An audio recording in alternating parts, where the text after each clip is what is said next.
ವರದಕ್ಷಿಣೆ ಕಿರುಕುಳಕ್ಕೆ ವಿವಾಹಿತ ಮಹಿಳೆ ಆತ್ಮಹತ್ಯೆ ಮಾಡಿಕೊಂಡಿದ್ದಾರೆ. ಮದುವೆಯಾಗಿ 2 ವರ್ಷಕ್ಕೆ ಮಹಿಳೆ ಸೂಸೈಡ್ ಮಾಡಿಕೊಂಡಿದ್ದಾರೆ. ನೇಣು ಬಿಗಿದ ಸ್ಥಿತಿಯಲ್ಲಿ ಕೀರ್ತಿ ಮೃತದೇಹ ಪತ್ತೆಯಾಗಿದೆ. ಪರಿಚಯಸ್ಥರಿಂದ ಕೀರ್ತಿ ಪೋಷಕರಿಗೆ ಮಾಹಿತಿ ನೀಡಲಾಗಿದೆ. ತಲೆ ತಿರುಗಿ ಬಿದ್ದಿದ್ಲು ಅಂತ ಹೇಳಿ ಪತಿ ಕತೆ ಕಟ್ಟಿದ್ದಾನೆ ಎನ್ನಲಾಗ್ತಾ ಇದೆ. ಪತಿ ಗುರುಪ್ರಸಾದ್ ವಿರುದ್ಧ ಕಿರುಕುಳ ಆರೋಪವನ್ನ ಕೂಡ ನೀಡಲಾಗಿದೆ. ಗುರುಪ್ರಸಾದ್ ಕುಟುಂಬಸ್ಥರ ವಿರುದ್ಧ ಇದೀಗ ಎಫ್ಐಆರ್ ದಾಖಲಾಗಿದೆ. ತಲೆ ತಿರುಗಿ ಬಿದ್ದಿದ್ಲು ಅಂತ ಹೇಳಿ ಪತಿ ಕತೆ ಕಟ್ಟಿದ್ದಾನೆ.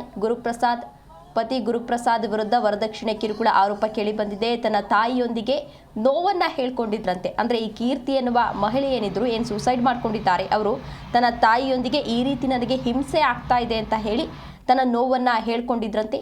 ಗುರುಪ್ರಸಾದ್ ಕುಟುಂಬಸ್ಥರ ವಿರುದ್ಧ ಈಗಾಗಲೇ ಎಫ್ಐಆರ್ ದಾಖಲಾಗಿದೆ. ಬೆಂಗಳೂರಿನ ಬನಶಂಕರಿ ಪೊಲೀಸ್ ಠಾಣೆಯಲ್ಲಿ ದೂರು ದಾಖಲಾಗಿದೆ. ಪರಿಚಯಸ್ಥರಿಂದ ಕೀರ್ತಿ ಪೋಷಕರಿಗೆ ಮಾಹಿತಿಯನ್ನ ಕೂಡ ನೀಡಲಾಗಿದೆ.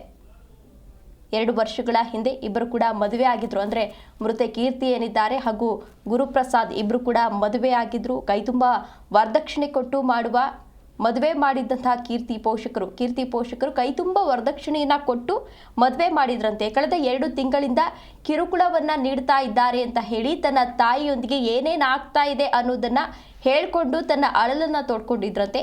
ಅದಾದ ಬಳಿಕ ಇದೀಗ ಸೂಸೈಡ್ ಅನ್ನ ಮಾಡ್ಕೊಂಡಿದ್ದಾರೆ.